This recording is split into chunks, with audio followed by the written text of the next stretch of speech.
The sentences you listened were shared on a social media by our main character 6 years ago. Yes, it is the beginning of tragedy. It is the seed of oleander. In the quiet town of Grand Junction, Colorado, beneath a bridge frequented by the homeless, a dark plan was unfolding. It was February 2021, and 19-year-old Brian Cohee, a young man with a disturbing fixation, set his sights on an unsuspecting victim, Warren Barnes, a 69-year-old homeless man known for his love of books and his gentle nature. On a cold night, while Barnes lay asleep, Cohee struck with cold precision. With a kitchen knife, he ended the life of the elderly man, a soul who had wandered the streets unnoticed by many, but was loved by those who knew him. The scene was macabre. Cohee did not stop at murder. In a grotesque act, he decapitated and dismembered Barnes, taking the head and hands back to his home. The gruesome trophies were hidden in a closet, a dark secret lurking within the Cohee household. On that fateful night, Brian Cohee Jr., shrouded in darkness and desperation, found himself at the Colorado River, trying to dispose of evidence from a heinous crime. Familiar with the quiet boat ramp, he attempted to back his car down the steep slope to the water's edge. But in the murky gloom, his vehicle faltered, slipping into the river and becoming partially submerged. The car's sudden descent into the river's icy waters wasn't just a misstep. It was a turning point that drew unexpected attention. Struggling to conceal his actions, Cohee was forced to call upon a friend for help. The submerged car, half hidden in the shadows of the night, became a silent witness to his failed cover-up. This incident, set against the serene backdrop of a popular recreational spot, became a pivotal moment in the investigation, unraveling the dark secrets that Cohee sought to bury. It was as if the river itself had conspired to expose the grim truth beneath its surface. The next day, a woman reported Warren Barnes, described by those around him as a reading man, missing. When was the last time you saw him? Saturday, 5 o'clock. I said, I'll see you tomorrow, Warren, and he was like, okay, meaning he planned on coming down on Sunday, and then he did not show up to come sit in his chair. Do you mind if I'm sure you gave it to whoever you made the report sure. with, but what is your name? Monique, M-O-N-I-Q-U-E. M-O-N-I-Q-U-E? Mm-hmm. Last name, Monique? L-A-N-O-T-T-I. So we're just trying to come down so I can see, like, if I could find his backpack, since his wallet was so close. But it's odd because he goes to, which is where I'm heading next, he goes to Charlie Dwellington's every day at 4:30 when they open. Every day. It's just he leaves my shop and he goes down there. So I'm thinking if they saw him Saturday, maybe it happened more up there, because it's weird. He would never come down here. He would never come all the way down here. He doesn't have a camp down here or anything? Nope, he doesn't live in like that. Do you know for sure he has a room at the Melrose? No, it's not at the Melrose, because I called and she said she doesn't rent rooms or anything like that. So it's somewhere downtown. It's just I don't know where, and I've tried to contact everyone that might know, and no one. On the same day, the research team found the remains of the old man's body, arms and legs, near a bridge. It's right here. Oh, you see it? Yeah. Because there's an arm. Oh, shit! Hey.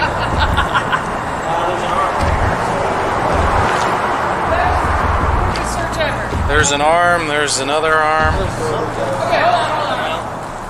Do some pictures. There's another one. I don't have a clue.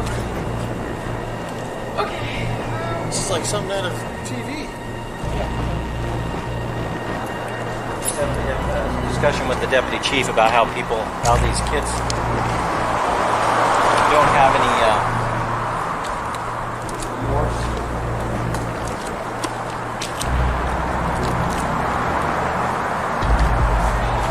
Right, here's a leg. Well, it could be the upper arm or a leg. Well, there's 3. There, and there. Pieces down there. I mean, A patrol guide to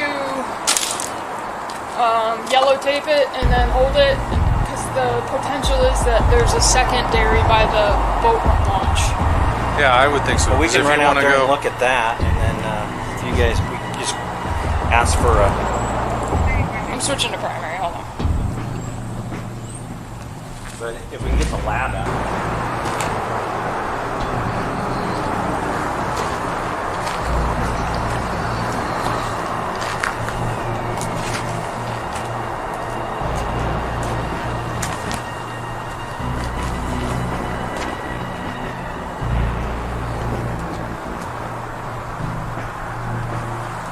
We're good.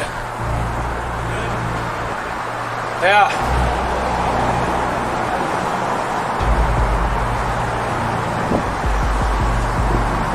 Terry Cohee, the mother of Brian Cohee Jr., made a distressing 911 call on March 1st, 2021, after discovering a human head in her son's bedroom. She found the head in a trash bag while cleaning and immediately contacted the police. John, what's the address emergency? Hi, there is an emergency. I found... When police arrived at the Cohee residence, they entered the house with Terry's permission. They found the head and other body parts in the kitchen sink, where Terry had placed them after removing them from the closet. As officers confronted Brian outside the home, he calmly admitted to the murder and dismemberment of Warren Barnes, a 61-year-old homeless man. Brian explained that he had been planning the crime for some time and had a morbid curiosity about murder. Parents have some concerns of some stuff they may have found in your room? Yeah, I believe so. And what would it be? A human head and hands. Does the extraordinarily cold-blooded behavior of this child, who has identified Jeffrey Dahmer as his idol, give you goosebumps? And I'm sitting there, I need to act fast or else I'll die of hypothermia. I'm panicking a bit at this point. I'm going to be like, this is what I'm going to be remembered for, dying of hypothermia and a botched attempt at hiding a body. And I'm just like, fuck. Right, so I'm running. So I go up to the road and I'm trying to flag down a car. One doesn't come by for 5 minutes. Eventually it does. And it was an old high school friend. I don't know his last name. What's his first name? Keller. I'm sorry? Kellr. Okay. You don't remember his first name? No, that's his first name. Oh, okay. I don't remember his last name. He's an old high school friend. He's blonde, tall, large in the middle. Yeah, he's able to, those good Samaritans, Right. helped me call my parents to let them know my car is in the river. Okay. And this is at 2 a.m. And what did you tell your parents? I mean, you obviously, got to tell them something, the car's in the river. Yeah. So what I say is, I feel like I need to get out. I often do. I feel like I need to get out, clear my thoughts. Have you ever felt that? Yes, absolutely. So I say that I drive down to the Blue Heron Point and just park and just turn off the car and think. Okay. And I tell them that I'm stupid and I park too low and that my car slides in the river. Okay. Did they believe you? Yes. Okay. So did the police. The police came too? Yes, they called the police because while they were warming up, they tried 5 different tow truck companies. All of them said, oh, our driver's off shift, or, oh, we don't have the proper equipment. So they called the police. So one of them told them to call the state patrol. They couldn't get the number from the state patrol, so they called 911. Okay. Then the police came. I didn't do a breathalyzer test because I wasn't drinking. Was it the police or the sheriff that came? It was the police. Okay, all right. I remember clearly they were in black or dark blue uniform. Sure, okay. And you weren't drinking? Were you drinking? You were not drinking? No, I have never touched any substances. Excellent, okay. Okay. And while we're in that area, do you take any medications for the ADHD? Do. Okay. I take... Were you on regular amounts for that stuff? No, I was on nothing. Oh, didn't take any of that? No, I only take the ADHD medicine and Adderall, amphetamine, whatever it is. I think it's amphetamine. When I have something to do, like work, or when I'm going out. Okay, all right. All right. And so the police came in. And they said, yeah, well, it's best if you just... So they called a guy who was going to come out. Okay. He isn't able to get it out because he's in the water, in the dark, feeling around. Right. Can't see, the river's muddy. Right. So they just wait until this morning to pull it out. Oh, pulled it out this morning. Yeah, however, what immediately caught the police's attention is the blood from the body was on the reverse bumper. See, I forgot to wipe it off. Oh. And I was so panicked because I wasn't thinking. And so when they pull it out, they immediately see blood on the bumper. And they're all thinking, we'd really like to get in this trunk. Fools, there is nothing in the trunk. Ah. Okay. And that happened this morning? No, they noticed it after I'd been sent home at 3 a.m. Okay. They noticed the blood. But yeah, this morning they noticed some more blood on the door handle, the other door handle, passenger one. Okay. Yeah, and also the multi-layered gloves in the car. I took them out, and obviously my car went in there before I was able to throw them away. Sure. So did the cops talk to you guys about that this morning? Mm-hmm. Did the cops from the police department, did they talk to you about that this morning? No, I was not contacted. Oh. All they were planning to do with me today is get my insurance information. Sure. And they were still curious about the blood. Did they ask you about that? No, because they did not notice it while I was still there. So when you say they were curious about the blood, how do you know that they were curious about it? Because my parents told me. Oh. They saw the blood too, and they were curious, but I said, I don't know where the blood came from. Oh. I had no idea. They thought maybe it was just cuts, but obviously a cut doesn't produce that much blood. And they said maybe it was the recovering abscess under my arm, but that's scabbed up.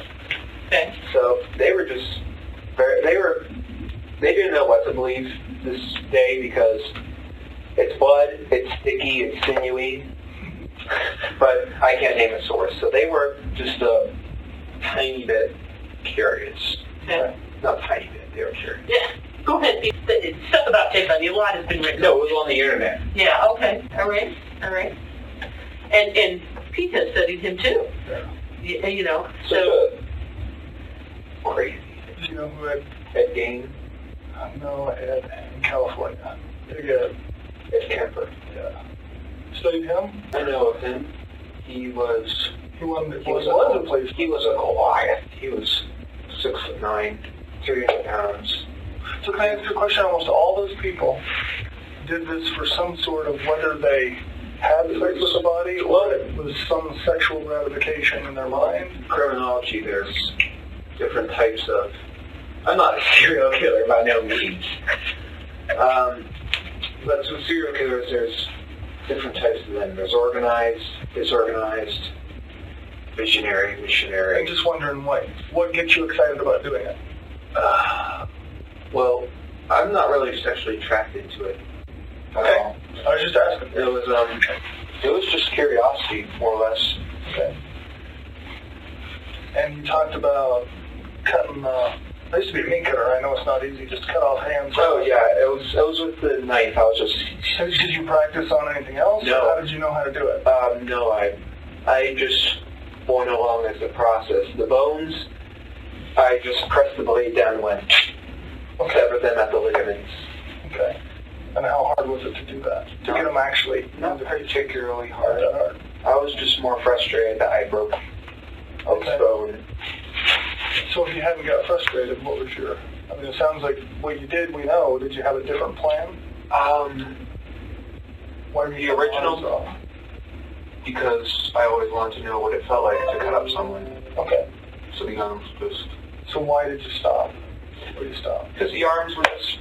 That's it. That's all I wanted to know was like cutting off a limb. And I'm just like, okay. Okay. And you said you studied criminology and forensics and all that? Not college study or school study. It's like a passing interest. I understand. But what, were you worried about, like, leaving evidence behind or being caught? Totally. Tell me about that and what you did to... Well, I was figuring the police don't... This is not to be taken offense, but police, they don't seem to care as much about high-risk individuals, homeless people, prostitutes, etc. So I was deliberately looking for someone who lived that type of life. Okay. And I found a homeless person, and the original goal was just leave him there. But I was worried about the fibers on the outfit I was wearing that would be on his clothes and stuff. So I deliberately messed up the clothes. Okay. Not cutting them up, just throwing them around. And I was worried about just how long it would take to find him, because it's a somewhat traveled road. Eventually someone with the windows down is going to smell something off. The police have a nose for that type of thing. They're trained to be able to identify the smell of a corpse. So that's where the ripper idea came from, because a ripper will wash away a lot of evidence. Rippers are quite tricky. And obviously that was botched. So how long have you been planning or looking for someone to do this with before you found this guy? About a year. About a year? No, 6 months. So you come close or seen somebody or chickened out or anything in the past? No. I mean, I was looking for a deliberately secluded place like that one. I wouldn't just go up in Clifton and find someone walking down the street. Let's see. I was cruising.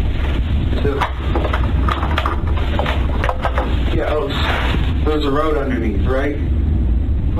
Out under the overpass. And I was driving along, and I see a shape here on the railway tracks. So I'm like, oh, interesting. So I go up, and as I'm looking, I see a large thing wrapped in a canvas. Okay. And I'm like, that's a homeless person. So I grab my knife, I put on 3 layers of gloves, because plastic gloves can betray their users because they're so thin, those vinyl gloves, by imprinting your fingerprints through. So I put on 2, 3 on one hand. I took the knife, I pulled back the canvas, and I stabbed his neck. Okay. He was panicking at first in his old man voice. He was in his 50s. I know why I call him an old man. He was saying, "What are you doing? What are you doing? Why? Ah!" And I just kept on stabbing his neck. Is it okay if I do a demonstration? Oh, yeah. This is him. I was straddled on top of him like this. Okay. And he couldn't fight back. It was actually surprisingly easy. I was barely breaking a sweat. I thought, oh, this guy, he's going to be tough. But no, it was actually surprisingly easy.